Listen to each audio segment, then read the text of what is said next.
다 함께 찬송가 452장 찬송하시면서 9월 20일 화요일 새벽 예배를 하나님 앞에 올려드리겠습니다.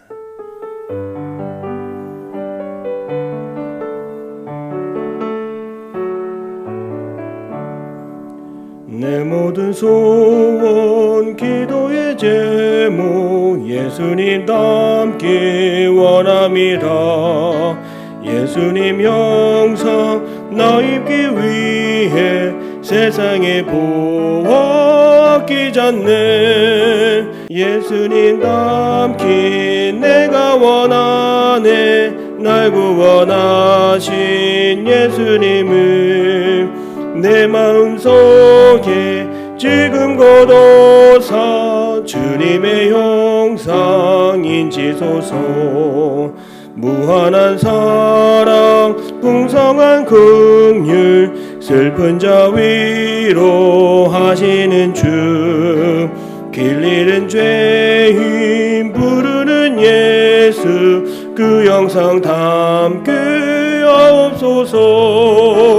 예수님 닮기 내가 원하네. 날 구원하신 예수님을 내 마음속에 지금 거둬서 주님의 영상 인치소서.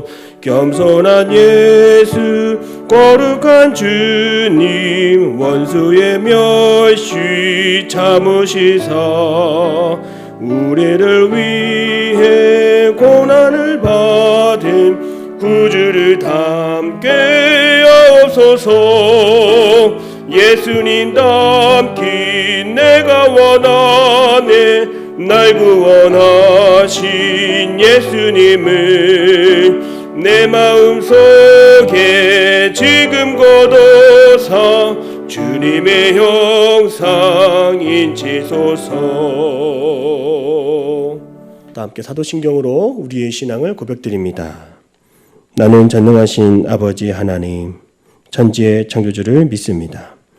나는 그의 유일하신 아들 우리 주 예수 그리스도를 믿습니다.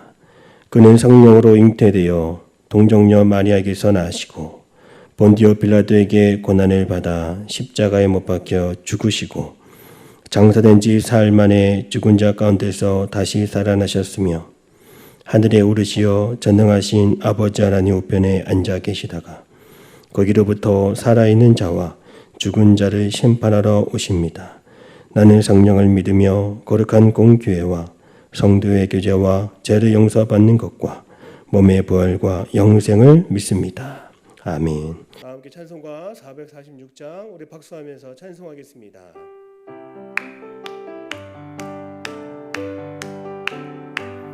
주 힘성 외에는 참 기쁨 없도다.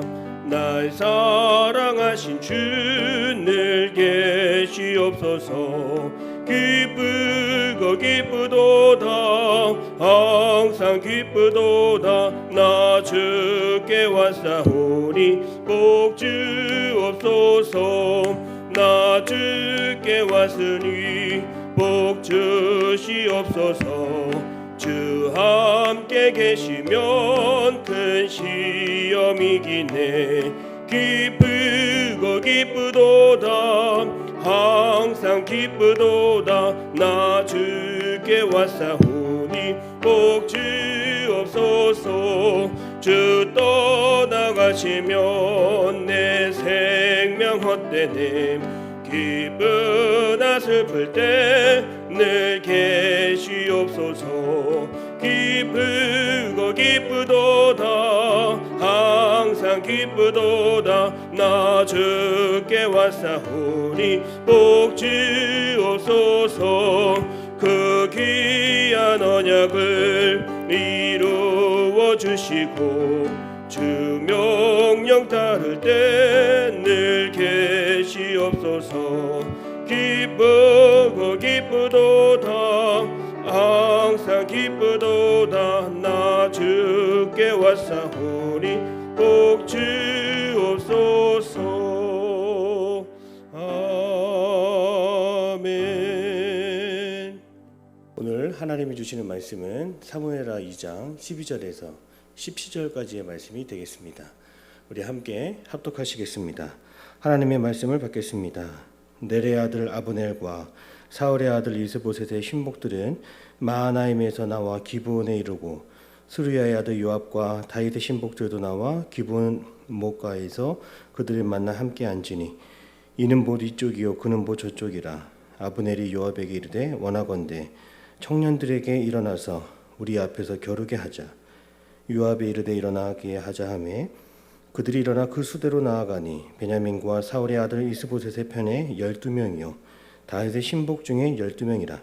각기 상대방의 머리를 잡고 칼로 상대방의 옆구리를 찌르매 일제히 쓰러진지라.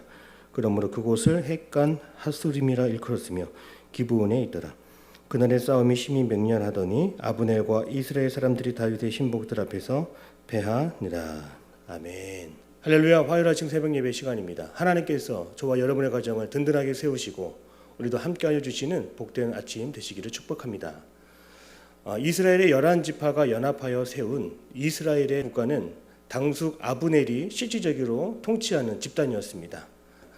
그들은 이스라엘의 12지파를 모두 지배하기 위해서 다윗이 왕으로 있는 유다 지파에 사사건건 시비를 걸고 다투었으며 여호와 하나님께서는 마침내 다윗의 손을 들어주심으로 다윗은 점점 강성해지고 여호와를 떠난 사울의 집안은 급격하게 약해지게 됩니다. 그래서 다시 다윗은 이스라엘의 통일 왕국의 왕으로 들어서게 되는 것입니다. 오늘 본문에서 우리는 사울의 진영과 다윗의 진영, 이렇게 서로 다른 위치에서 선을 넘는 사람에 대해 우리가 살펴보려고 합니다. 우리 삶에는 지켜야 할 선이 있습니다. 가령 교통신호를 보더라도 우리는 색깔에 맞추어 정지 신호가 오면 우리는 정지선에 멈춰야 합니다. 그리고 운전할 때 노란색 실선으로 그려진 중앙선은 결코 넘어서는 안 되는 그런 선이라고 할 수 있습니다. 결코 넘어서는 안 되는 것입니다. 실생활에서는 너무나 작고 또 희미하여 보이지 않지만 우리의 삶을 돕기 위해서 우리의 편의를 위해서 자르는 선도 있고 접으라고 하는 그런 보이지 않는 희미한 선도 있습니다. 이처럼 선을 지키는 것은 우리의 안전을 지킬 수 있는 것이고 우리가 편리하게 일할 수 있도록 돕는 것이며 또 우리의 삶에 많은 도움을 주는 것입니다. 하나님이 세우신 이스라엘에는 몇 가지 지켜야 할 선이 있고 넘지 말아야 할 가이드라인이 있었습니다. 모세의 십계명 돌판을 보면 하나님이 이스라엘 백성과 맺은 언약을 담고 있는 것을 알 수 있습니다. 십계명의 그 내용들을 하나하나 들여다보면 나와 하나님과의 관계를 다루고 있고 나 자신과의 관계를 다루고 있으며 나와 이웃과의 관계를 다루고 있으면서 결코 넘어서는 안 되는 그런 가이드라인이 분명하게 기록되어 있습니다. 뿐만 아니라 이스라엘 국가가 왕정 국가가 되면서 왕이 통치하는 나라가 되었습니다. 그러나 여기서 결코 넘어서는 안 되는 것은 이스라엘의 왕은 반드시 하나님의 기름 부음 받은 자만이 할 수 있다는 것입니다. 오늘 본문에는 하나님의 나라 백성으로서 룰을 지키지 않고 선을 넘는 사람이 등장하죠. 그는 사울의 아들 이스보셋의 진영에 있던 군대장관 아브넬입니다. 그는 사울 왕이 죽고 나서 군사적인 힘을 이용하여 사울의 아들 이스보셋을 왕으로 세웁니다. 당시 이스라엘의 이스보셋은 나이가 40살에 불과했습니다. 통일 이스라엘을 통치할 수 있는 능력과 인격이 부족했습니다. 그럼에도 불구하고 이스보셋은 당숙 아브넬이 자신의 야망을 채우기 위해 백성들을 설득해 권력을 탈취했습니다.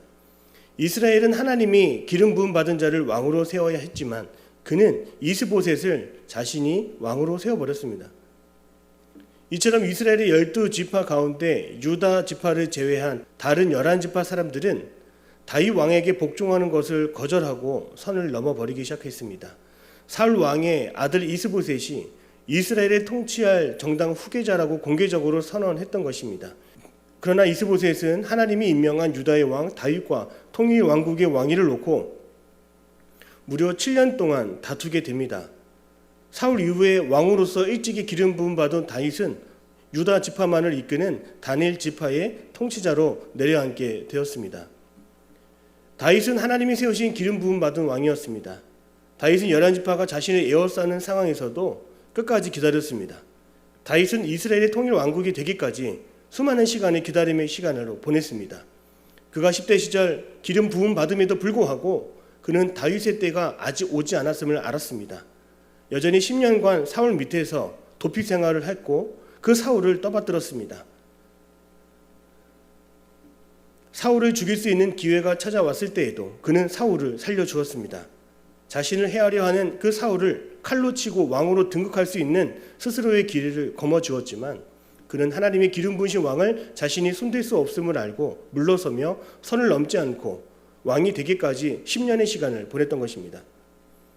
하나님이 계획하신 일은 반드시 잠복기처럼 기다림의 시간을 포함하고 있습니다.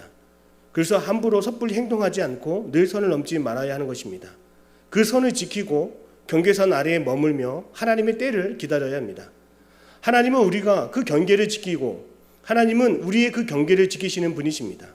우리의 담을, 우리의 울타리를 허물지 못하도록 무너지지 않도록 늘 우리와 함께 해주시는 분이 우리 하나님 아버지입니다. 다윗은 10대에 기름 부음을 받고도 10년을 기다렸고 통일 왕국이 되기까지 또한 7년을 기다렸습니다. 그리고 마침내 12지파를 대표하는 이스라엘의 왕이 될 수 있었습니다. 이사야 30장 18절의 말씀을 보면 대저 여호와는 정의의 하나님이시라 그를 기다리는 자에게 복이 임하리라 말씀하고 있습니다. 이처럼 우리가 끝까지 참고 인내할 때 우리는 하나님의 정의와 공의를 보게 될 것이고 끝까지 하나님 편에 머물 때에 우리는 최후 승리자가 될 수 있습니다. 제가 결혼을 할 때 이런 생각을 가진 적이 있었습니다. 이 넓은 세상에 어딘가에 내 신부감이 있다라고 저는 믿었습니다. 그것이 하나님의 계획으로 저는 생각했던 것입니다. 그것을 하나님의 계획으로 여겼습니다. 하나님께서 나를 위해 꽁꽁 숨겨놓으신 내 신부감, 나는 반드시 찾게 될 것이고 발견하게 될 것이고 하나님이 보내주실 것이다. 저는 그렇게 믿었습니다. 저 스스로도 나를 위해 예비된 신부가 있다는 생각을 하고 젊은 20대 후반을 군대에서 보내면서 하나님이 허락하시고 승낙하시기까지 선을 넘지 않으려고 인내하고 기다려야 했습니다.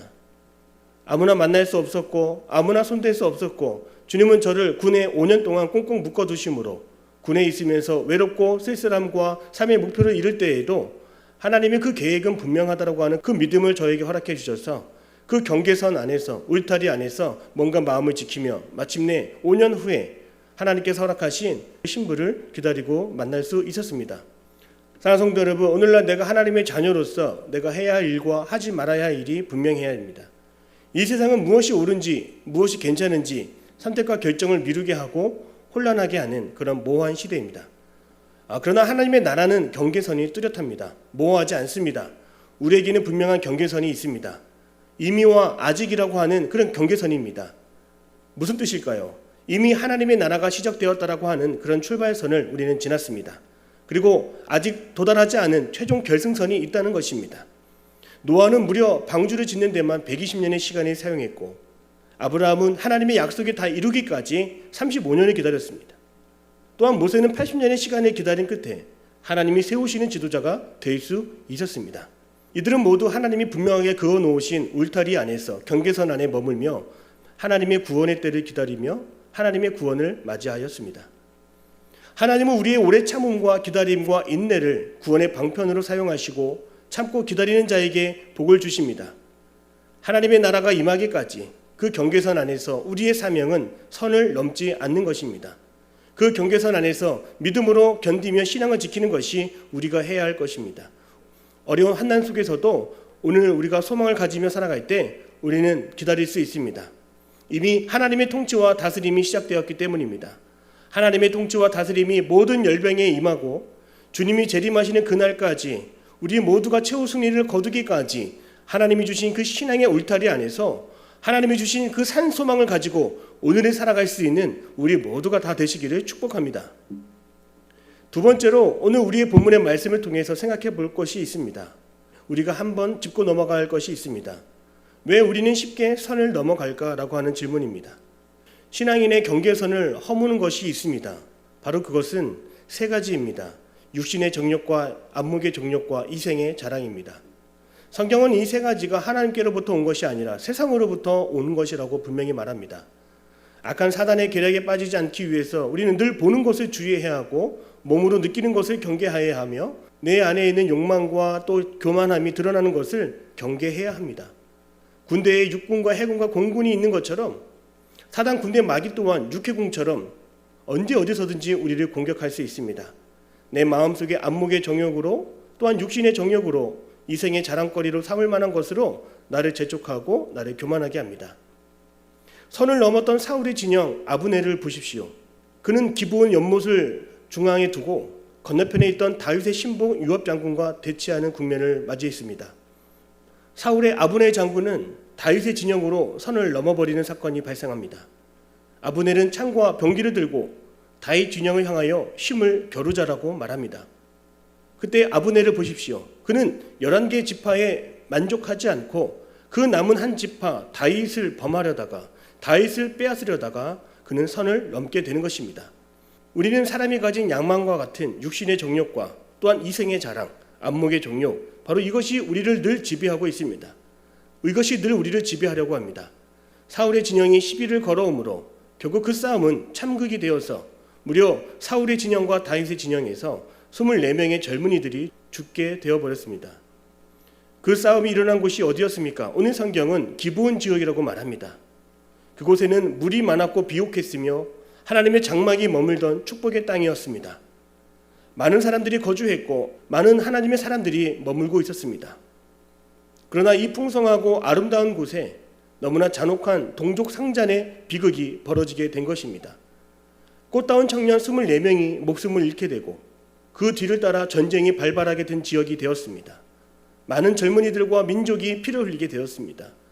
그 모든 것이 풍족하고 부러울 만한 조건을 가지고 있음에도 불구하고 기브온은 헷갈 핫스림, 곧 칼의 들판으로 변해버렸습니다. 하나님이 주신 풍성한 은혜에 만족하지 못하여 욕심을 내었던 결과입니다. 하나님이 주신 것 하나하나를 지키지 못했기에 이스라엘 사람에게 영원히 아픔의 도시로 변하게 된 것입니다. 우리는 여전히 자신을 증명해내기 바쁩니다. 누구의 힘이 더 센지, 누구의 말이 더 옳은지, 누구의 편이 더 많은지 우리는 눈에 보이는 수와 양에 의해 생각하게 됩니다. 싸워야 하는 명분이 없음에도, 싸울 수 있는 환경과 여건이 조성되지 않았음에도 오늘날의 싸움은 언제든지 누구든지 일어날 수 있습니다. 우리의 그 경계 너머에 꿈틀대는 안목의 정욕과 육신의 정욕, 이생의 자랑, 우리가 하는 모든 일에 있어서 언제든지 끼어들게 되고 우리의 마음을 차지하려고 합니다. 그래서 우리는 늘 주의해야 합니다. 나의 최선과 나의 노력과 나의 정성이 다 모든 좋은 결과로만 이어질 수 없다는 것이죠. 우리가 매 순간 나를 인도하시는 하나님께 지혜를 구하지 않으면 우리는 나의 방종과 나의 무책임함을 통하여 원하지 않는 그 비극, 그 아픔을 우리는 얻게 될 수 있다는 것이죠. 오늘 우리의 마음에는 기브온의 연못처럼 풍요로운 평안이 있다 할지라도 언제든지 그 삶의 자리가, 그 마음의 상태가 헷갈 핫스림, 칼의 들판처럼 될 수 있습니다. 그래서 우리의 마음은 늘 전쟁터와 같다고 말할 수 있습니다. 이스라엘의 한 혈통이었고 동족이었으며 그들은 가족이었던 아브넬과 요압 서로 나뉘어 분열하며 다투었던 것처럼 오늘 우리의 마음을 들여다보면 사울의 진영 아브넬과 그리고 다윗의 진영 요압처럼 갈라진 마음과 그 경계가 있다는 것을 볼 수 있습니다. 오늘 우리의 가족은 어떻습니까? 한 가정 안에서도 사울의 진영과 다윗의 진영처럼 갈라지고 다투고 분열이 있는지요? 우리 마음 한편에는 더 욕심을 가지기 위해 덤비고 시비를 걸고 남은 하나를 더 채우려고 하는 그런 마음들이 숨어 있습니다. 그리고 또 하나는 내게 있는 것에 만족하지 않고 마지막 퍼즐과 같은 그 하나를 내 손으로 이루겠다라고 하는, 내 손으로 해결하고자 하는 그런 마음들이 꿈틀거립니다.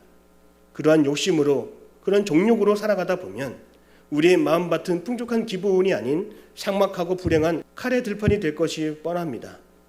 사랑하는 성도 여러분, 우리는 오늘 본문의 말씀을 통해서 하나님의 계획과 상관없는 일들, 자기의 정욕과 욕심을 위해 일하는 모든 것, 하나님보다 자기의 명예를 더 드러내는 것은 반드시 패한다는 것을 교훈 삼아야 합니다. 훗날 다 가지고 더 채우려다가 우리의 인생이 헷갈 핫스림처럼 될 수 있습니다. 사도 바울의 말처럼 있는 바를 족한 줄 알고 하나님이 주신 것에 늘 감사하며 살아가는 우리 모두가 다 되시기를 축복합니다. 하나님은 내가 가진 가장 작은 것을 통해서도 큰 영광 받으시기를 원하시고 우리가 가진 그 작은 것에 감사하는 마음속에 하나님은 늘 언제나 함께하여 주십니다. 신방을 가보면 집에 상장이 질비하게 걸려있는 것을 보게 됩니다. 대상, 금상, 은상, 또 메달이 걸려있는 것도 많이 보았습니다. 그러나 그 가운데 가장 빛나고 값진 것이 눈에 보이지 않습니다. 개근상, 그리고 참가상, 봉사상과 같은 상입니다. 누구나 아무나 받을 수 있다고 여기는 이러한 상들은 아무도 주목하지 않을지라도 그것은 하나님이 나와 함께 하셨음을 증거하는 귀한 것입니다. 하나님이 나를 통해 일하셨음을 통해 받는 상인 것이죠. 우리가 가장 흔하고 가장 작고 가장 평범한 것을 통해서도 하나님은 영광을 받으십니다. 오늘 나의 삶 가운데 가장 작은 것은 무엇입니까? 가장 연약한 것은 무엇입니까? 내 눈에 보잘것없어 보이는 것은 무엇이었습니까? 그러나 하나님은 그 하나를 통해서도 기뻐하시며 귀하게 여겨주십니다. 오늘 우리의 삶이 정욕대로 살지 아니하고 가장 작은 것으로도 만족하며 감사하는 인생, 그런 마음이 우리의 마음밭을 기부원으로 바꾸어 주는 것입니다. 사랑하는 성도 여러분, 하나님이 늘 언제나 함께하여 주심으로 우리의 마음밭이 늘 기부원이 되기를 바랍니다. 언제나 그 마음밭에서 가장 작은 것으로도 위로함을 받고 기뻐하며 하나님께 영광 올려드리는 우리 모두가 다 되시기를 축복합니다. 기도하겠습니다. 사랑의 주님, 경계 안에서 머물며 하나님의 나라, 하나님의 때를 기다리게 하여 주시옵소서. 섣불리 판단하고 행동하지 않도록 우리의 몸과 마음을 지켜주시고 또한 육신의 정욕과 안목의 정욕과 이생의 자랑을 따라 살아가지 않도록 우리와 늘 함께하여 주시옵소서. 가장 작은 것에 귀한 마음, 가장 작은 것에 감사하는 마음 있게 하여 주옵시고 늘 언제나 우리의 마음밭이 칼의 들판이 아닌 풍요와 번영과 풍성한 마음밭이 될 수 있도록 역사하여 주시옵소서. 오늘도 주님께서 우리의 마음밭을 지키시고 우리의 생각과 행동을 지켜주실 것을 믿습니다. 담임 목사님을 위하여 기도합니다. 날마다 성령으로 충만케 하여 주사 성령의 갑절의 능력이 엘리야 때와 같이 나타나게 하여 주옵시고 곁에서 함께 도우며 함께 기도하는 우리 부교육자들에게도 동일한 은혜와 사랑을 나누어 주사 하나님의 신령한 일들을 감당하는 하나님의 일꾼이 될 수 있도록 인도하여 주시옵소서. 가정과 일터에서 하나님의 나라 그때가 임할 줄로 믿습니다. 구원받게 하여 주옵시고 구원을 이루며 살아가게 하여 주옵시고 하나님께서 장차 이루실 하나님의 그 나라를 바라보며 소망으로 오늘의 아픔과 시련과 고난을 능히 감당하게 하여 주시옵소서. 주님께서 오늘도 우리와 함께하여 주실 것을 믿사오며 살아계신 예수님의 이름으로 기도드립니다. 아멘. 하늘에 계신 우리 아버지, 아버지의 이름을 거룩하게 하시며 아버지의 나라가 오게 하시며 아버지의 뜻이 하늘에서와 같이 땅에서도 이루어지게 하소서. 오늘 우리에게 일용할 양식을 주시고 우리가 우리에게 잘못한 사람을 용서하여 준 것 같이 우리 죄를 용서하여 주시고 우리를 시험에 빠지지 않게 하시고 악에서 구하소서. 나라와 권능과 영광이 영원히 아버지의 것입니다. 아멘.